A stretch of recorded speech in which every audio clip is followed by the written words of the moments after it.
Okay, so thanks for coming out tonight on a rainy, dark night in Krakow to talk about talent.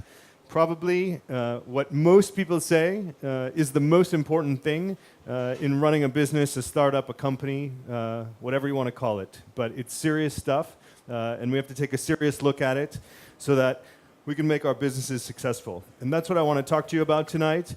So we'll go from there. People talk a lot about hiring A players or hiring the best people, right? It's very rare that you come across someone that says, I hire B players, or I don't mind hiring average people, right? Nobody says that. But it's really difficult for everyone to hire A players, right? There's only so many A players. Maybe there's 10% A players in the population, or 15%, but it's a limited number. Right? So it's not easy to hire these A players, but everyone talks about it. But at the end of the day, that's what you need to do. You need to figure out, how do you hire these A players? How do you focus on that and put your resources on it and all of your effort to make it happen? So what I want to share with you tonight are 3 things that I think really define A players. Okay? And these 3 things you can see on the slides, but we'll start with passion. Most people in the startup world know this guy, Steve Blank. Is pretty popular. And he says that curiosity and enthusiasm will help you get noticed in your life. And I think curiosity and enthusiasm are the foundation for passion, right? And sometimes it seems like it's an overused word, because people talk a lot about passion. I heard it quite a bit yesterday. I heard it a little bit today. People mention it in different talks. You've got to have passion. Passion is important. Show your passion when you write me an email. Show your passion when you pitch. And it's something that I think is critical in terms of making a hiring decision. Does the person that you're hiring have a passion about something? Okay? And I spent a long time, almost 7 years at Google, which you probably all know. And one of the key principles in hiring at Google was passion. Everybody knows that Google hires really smart people, but what people probably don't know is that the number one defining characteristic is passion, right? Because they think that this characteristic of passion will define how the person will behave and define how they will get results on the job. Thinking that if a person is a passionate person, they will be passionate at work. So we used to ask everybody, what are your passions? Or what do you like to do when you're not working? What do you like to do when you're not studying? What gets you excited, right? What gets you curious? What gets you motivated? And we wanted really serious answers to that. So on your CV, if you have a CV or if you've ever thought about making one, there's probably something at the bottom that says interests. And most people write, travel, volleyball, and piano, right? But we're not looking for that. We're looking for people who have played volleyball professionally. Maybe not professionally, but at a really high level, right? Or someone who's played piano in some kind of orchestra or some kind of symphony. Right? We want people who are really deeply, deeply interested in some kind of activity or some kind of exercise. And that's the type of person we look for at Google, this type of deeply passionate individual. And I put some other companies up here to give you some other examples about passion. I think Pandora is an excellent example. Do you know Pandora? A little bit? It's internet radio. Pretty successful startup story in the US. But the origins of the company are absolutely mind-blowing. The beginning of Pandora were these guys who were super excited about music, so they have this passion, but they said, we're going to do something really different. We're going to map music. So you've probably heard of the Human Genome Project, where you try to map the human DNA. This is like mapping music's DNA. And they worked on this for 4 years. So you've got to be pretty deeply passionate about it. But you say, well, that's a company, that's not a person. And so you look at Pandora and how they hire people, and their CTO today, whose name is Tom Conrad, I believe, says some really, really interesting stuff about him joining the company. He is someone I wanted to highlight because I think it shows just how much passion gets you somewhere. So I don't remember the exact time in history, but this is a guy, like many of us, that was really into technology, and at the time, totally blown away by Apple. So it was probably 1984-ish, right? And said, this is amazing, this is the coolest stuff ever, all I want to do is work for this company because it's so cool. And this was before he went to university. So at the time he could say, I'm going to do whatever I have to do to make sure I've got what it takes for Apple to hire me. And so he went to, I think, the University of Michigan. He studied computer engineering and did everything along the way to make sure that when he sent the letter, at that time letter, not email, to Apple, he would get in. And he did, right? So that's what he wanted to do. He set everything up for it. He got in. He worked for Apple for 4 years or so. And then he moved on. He went on to do some different things. And then he was looking for something different. He actually worked for pets.com, which is a massive disaster in the internet history. And he was looking for something else to do. And he went and met these guys. At the time, the company was called Savage Beast. And they were 8 guys, and they wanted to hire an engineering manager. And he went there, and he really liked the guys. He thought they were really motivated. And they made him the offer, and he said no. And he said, I don't think I want to do this because it's not big enough for me, right? He had already done some significant stuff, and this is an 8-person startup, engineering manager, didn't see the whole scope, but he couldn't stop thinking about the company. He was actually dreaming about the company at night and couldn't sleep because of it. And they actually called him back and said, listen, man, we really want you to come here. And he said, well, I can't stop thinking about you guys, so maybe I should. And he did. And he joined this company, which I'll show you through some other examples, exhibits these traits that I'm trying to describe about the type of people that you want to hire. The third example is probably a company that you don't know. I'd be very shocked if any of you knew it, but it's a startup that I worked with and was one of the first startups that we invested in at Hack Forward. And I fell in love with the guys because of the passion that they had. They were like Tom and Pandora, dreaming about the product, dreaming about the vision. It was in them 24/7, and you could feel it. You could feel it coming out of their bodies, how deeply passionate they were about it. And just by that alone, you say, you know these guys are going to do great stuff. And today, you know, whether it's public or not, well, it's on video, I mean, things aren't going so well, right? But that's okay. I don't care. Those guys are super passionate. So whatever they're going to do, I want to be behind them. I want to be with them. I want to do something together with them because those are the types of people I want to work with. And I know they're going to put everything they have and every effort they can into making something great. And it might not work the first time, but maybe the second time or the third time it will. So this passion thing, to me, is deeply, deeply critical. The next part is adaptability. So adaptability, I put this quote up by Darwin, survival of the fittest, yada, yada, yada. In startup land, you speak more about pivots, right? And the fact that you have to change according to the environment, right? Something happens where whatever you're working on today, whatever direction you're taking today, isn't the right one, or it's not working out for you. And so how do you figure out how to change? How do you tell yourself, this isn't working out, we need to change? Because some people get really, really stuck, right? And these are the types of people, actually, that you want to bring in your company or that you want to invest in as founders. These are the people that you want because they'll be able to figure out how to make the change. So again, some of the same examples to continue the story. Google. So I always used to say, why don't we hire more people who are subject matter experts, right? Like, if you're going to sell advertising, why don't you hire guys who've sold advertising before? And they said, well, we don't really care about that. What we care about is the guy who's going to know how to sell whatever we're going to sell 12 months from now that we don't know what it is. Because every 12 months or even faster, things are going to change. And if you're working in this sector, then you can count on things changing. And so you need to hire for people that are super smart and not necessarily super experienced in a particular area, because whatever that is today, it's going to be something different tomorrow.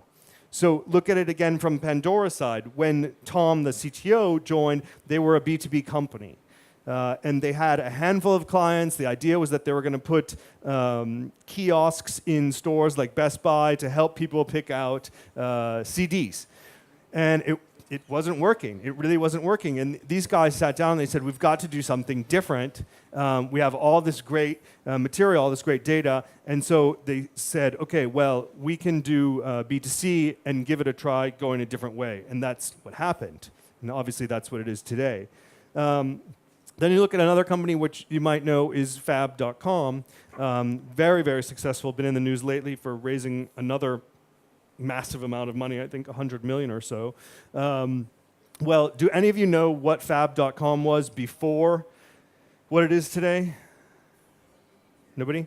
So Fab.com was called Fabulous, and it was a social networking site or a dating site for gay guys. Okay? Yeah. And so it didn't work. Okay? For whatever reason, it didn't work. There's probably a market for that, but it didn't work.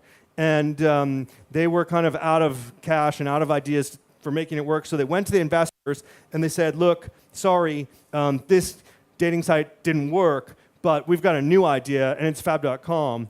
And the investors were like, okay, well, we believe in you, and we believe you're going to do something, so we'll give you some more money, and you go do that.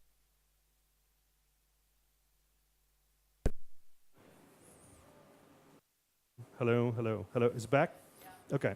So again, investing and believing and working with people who are adaptable enough to make a change when something's not working is key for you.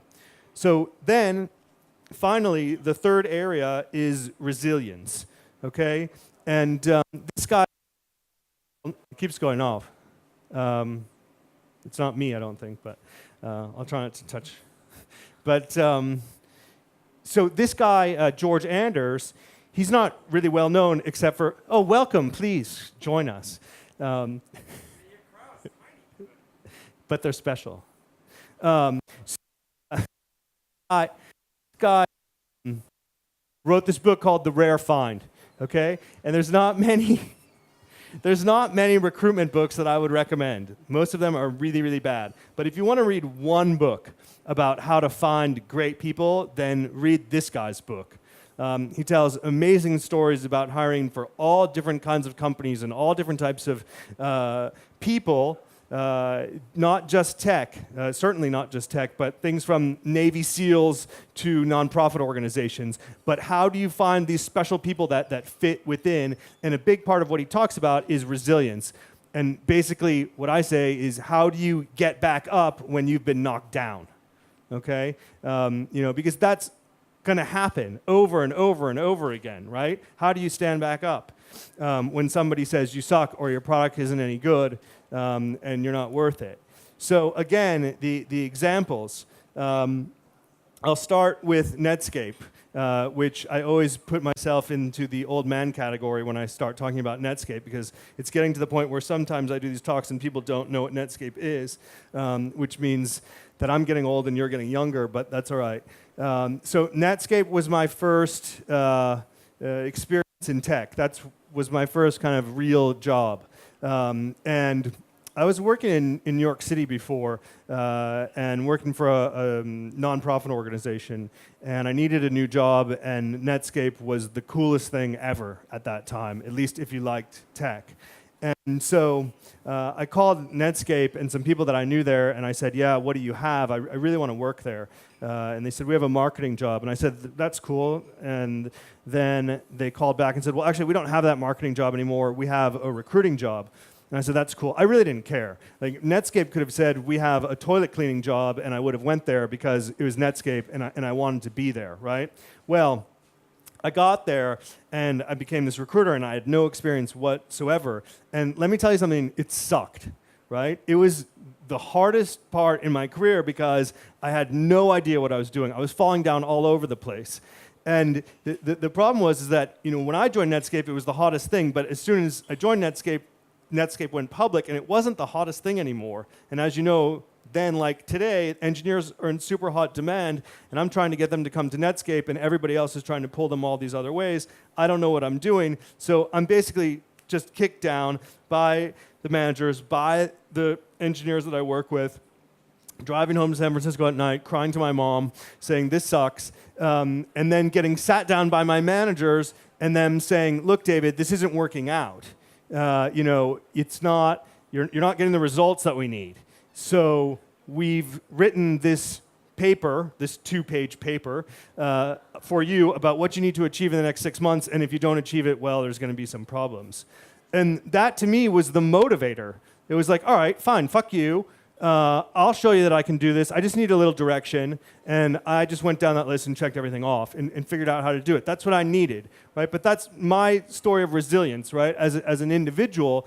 But it happens as well in these companies like Google and, in particular, again, Pandora, which I think is the best story of resilience. And I challenge any of you as entrepreneurs to be as resilient. And the thing about Pandora that's wild is, again, I don't remember the exact years, but basically they were running out of money, right? It was in that dark ages of the internet around 2001, 2002, running out of money. They were in the B2B space. It wasn't working, so they're moving to B2C, which is even worse because nobody's giving any money at all to B2C people. The guy who founded the company told the people he was working with, I'm sorry, but I can't pay you anymore. We don't have any money. But if you keep working for free, when I raise the money, I'll pay you back. Okay? And that's pretty tough to do. Most people don't work for free, right? So these people, they really believed in it, and they really wanted to do it, so they said, all right, we'll do it. So here's this guy. He's got a small team of people. They're all working in for free because they totally believe in him, and he's out there pitching the company, and this is the crazy part. How many VCs did Pandora pitch to before they raised money? Anybody know? 300. So the guy pitched to 300 VCs. Imagine that, just for a minute, right? Imagine if that was you, and every day you were going out pitching the thing that you loved, and everybody's like, no, no, no, no, no, and probably saying worse words than that, right? I mean, that's brutal. I mean, that's pain. Pain, pain, pain. And so he did it. I mean, I don't know, really. I think he should be studied by a psychologist because it's pretty crazy.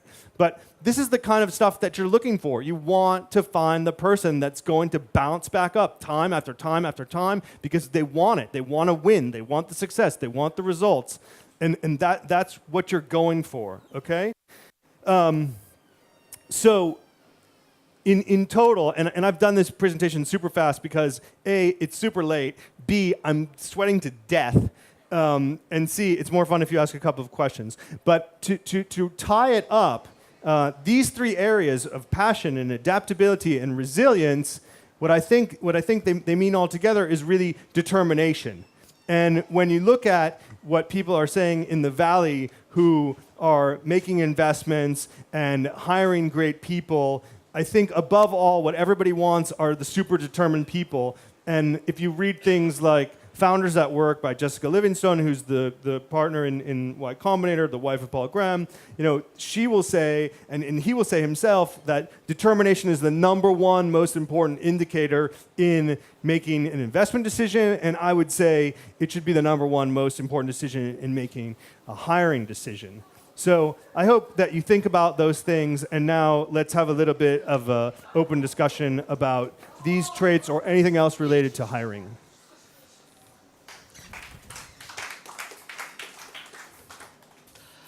So questions, or beer, or shots?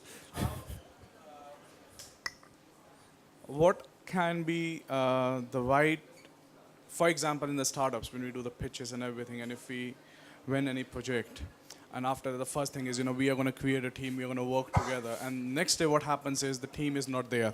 Yeah. Because of their personal job priorities or everything. So you need to find someone who can work with you, who can support you, and who's going to create the project live. And what can be, or what are the traits which can reflect, like, yeah, this person is the right person for this right job? That's going to stick it out? I mean, besides this? Yeah, besides this, yeah. I mean, there's so many things, right? You have to define it for yourself, right? I think there's so many pitfalls that people make when they're hiring. And one of the biggest ones is that people hire people who are like themselves because that's the natural thing to do. You want to look in the mirror and see yourself. So when you do the interview and the person's sitting across the table, you just have this natural reaction that you want to see yourself, and that can be the greatest danger. Because in fact, in a startup, you want somebody who can complement you, right? You want somebody who can bring something else to the table, something that you don't have. And so you need to consciously think about what that is. And for everybody, it's different. Right, and whether you're a founder or you're just building a team, you want people with those complementary skills to be around you, but you have to take the time to map it out. And that's why in the beginning, when I was talking about hiring A players, and if you read into what Jim Collins said, the thing is people don't take the time to think about it. It's just, oh, well, we have a ton of work to do and not enough people, so let's just hire some more people. Right? And you title them developer or you title them marketer or whatever, but you haven't really thought about it. And so I think that's one of the most important things you have to do is just think about it and say, who should this person be? And once you've identified who should the person be, it actually becomes a lot easier to figure out if that's the person when you're talking to them. Does that make sense? But how we can mitigate to have someone which is not the right fit? Because in many ways. Okay, so one, you can very carefully define the role, okay, which many people don't do. Okay? Then, after you've defined the role, you can come up with the types of questions that will answer, that they can speak about, and they should speak about their experiences related to those areas that you want to discuss. Okay? 90% of interviews start with, tell me about yourself, and then the guy goes through their CV, maybe from the beginning of time, and it takes 20 minutes or a half an hour or whatever, and then you're like, okay, cool. And then you start telling them about the company, and then you hire the person.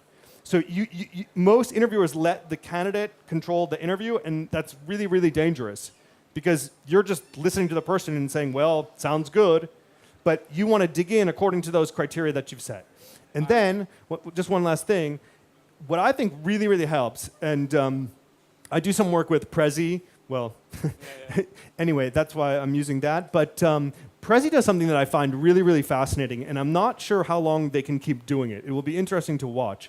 But when they are thinking about hiring someone, the final stage of the interview process is an on-site assessment week. So you spend a week at the company working side by side with the people that you would work with. Now, most people, depending on where you live, will say that's impossible. I don't understand how anyone does that. Well, there are 120 people now, and they've done it for every single person they've hired, including senior people.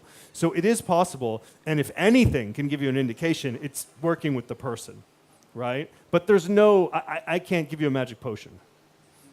And say, for example, when you hire the people and when you interview the teams for your projects, what is your best practices which always works and which have given like the best results? Like when you apply these techniques or the process on hiring people? So, I mean, I'm a filter, right? I mean, people work with me because I can present them theoretically with very qualified individuals.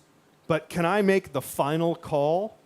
Not really, because I'm not working in your company. Right? I can understand your company, I can know what you want, and I can present you with what I think are great candidates. But at the end of the day, you're making the choice.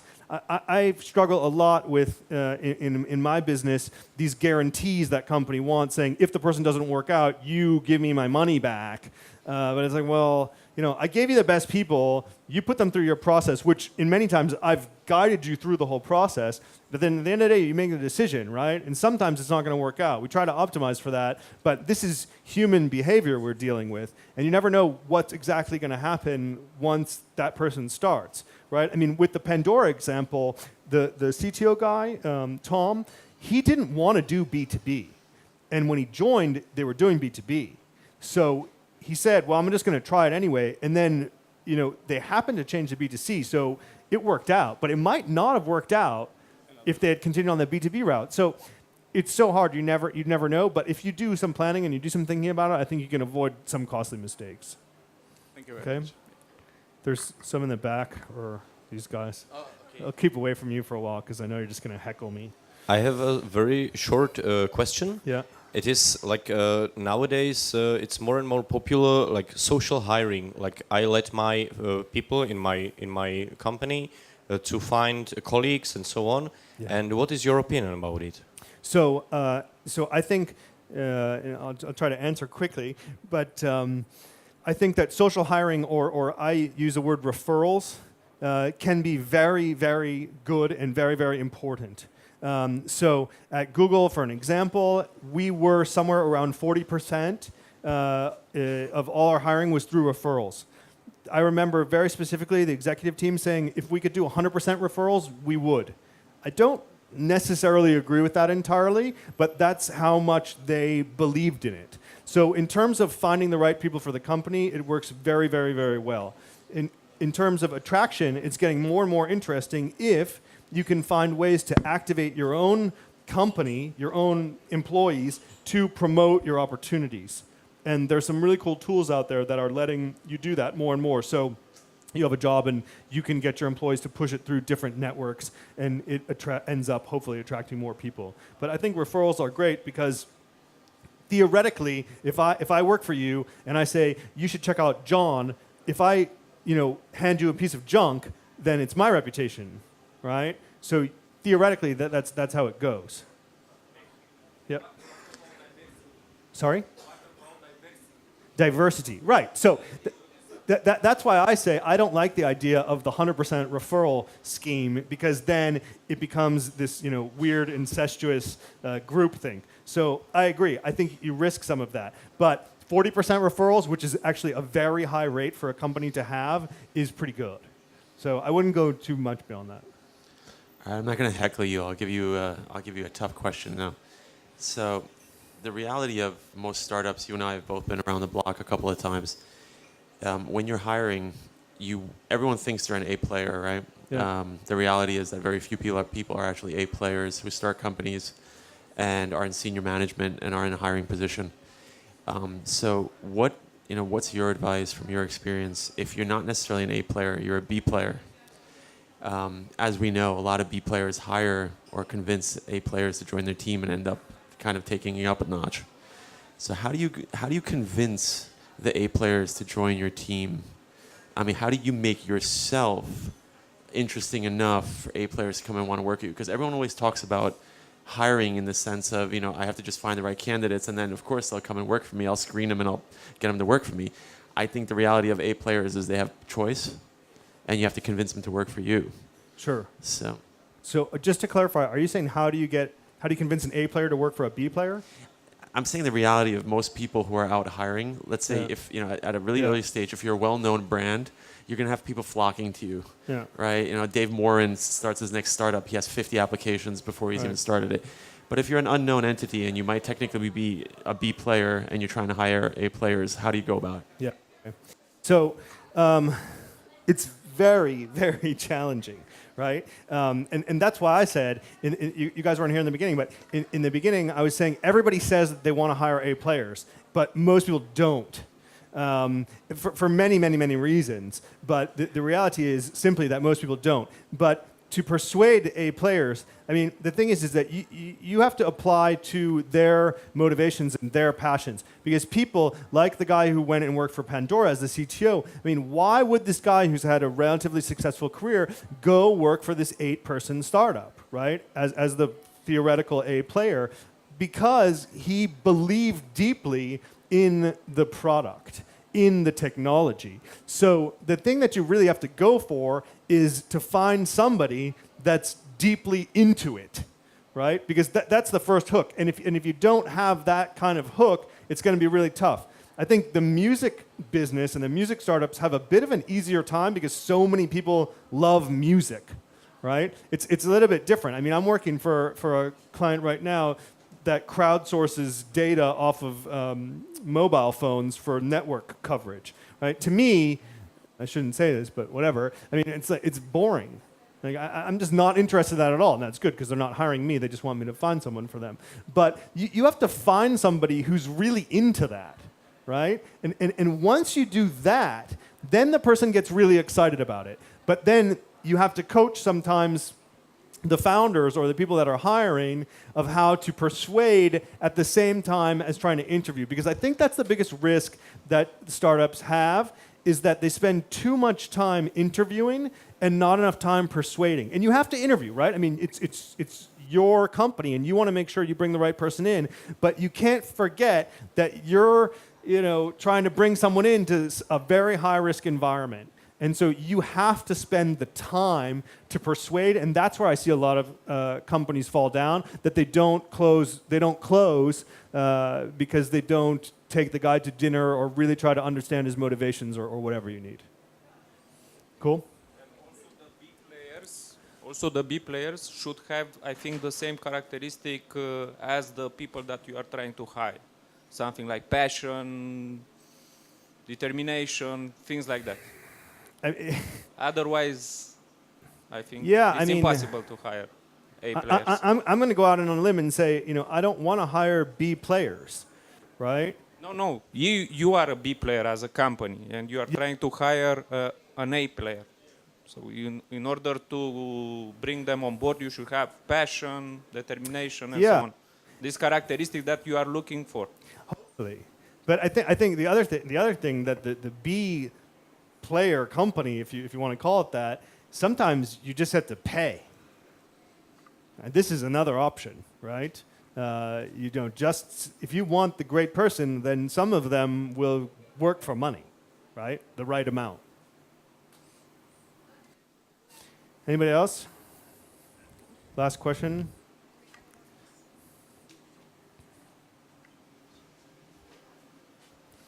I would like to know what are your techniques of finding those A players. Are you starting via LinkedIn or Facebook groups or people who blogs or like community or like very concretely like some magic keywords or? Yeah. So it's actually all right in here, and I just type "find me a player." It's really tricky. About 15 years.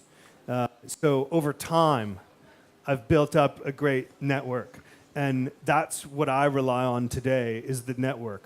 And I start something. I say, okay, I have to find this type of person. So the first thing I do before really looking for the person, I look for people in my network that I think might know that person, because it's. I don't know. To me, the process of going to 10 people that I know personally and starting with that will work better because they'll put me in touch always with someone, right? So if you think about it, whatever you're looking for today, right? And this, I happen to think, appeals for anything you're looking for, right? Not just hiring, but if you want to go on a ski trip or you want to find a girl or a boy or whatever, I think this works. You say, here are 10 people I know that might be able to help me with this. And I'm going to go and talk to them about it, and I'm going to tell them about it, right? Whatever it may be. And so let's just stay with hiring. But say, I need to hire this amazing developer. So who are the 10 people that might know? And the key is to get one name out of that person, right? Because what people do is they say, do you know anyone? And then they go, no. Tell me the name of one person that might fit what I'm looking for or that can help me find the person that will fit what I'm looking for. And when you say it like that, you can get one person. And that's how it works, right? Like that. So you have to build up the network to be able to do that. And without the network, then you have to use all the tools like you say. You have to use LinkedIn. You have to do lots and lots of search. And there's more and more tools coming up that will aggregate candidates for you, but it's a lot of digging. It's a lot of digging. But I think for startups, the best thing to do is to just get out. Because I think you're smoking a lot of crack if you think you can just put an ad somewhere and hope that the right person's going to come in. I think you have to be in things like this constantly, right, with the right type of people. right? So choose your events very, very carefully. But I think you have to be out constantly networking, so that when the time is right, you'll have a few people that you can call on. Yeah. Cool. Thank you.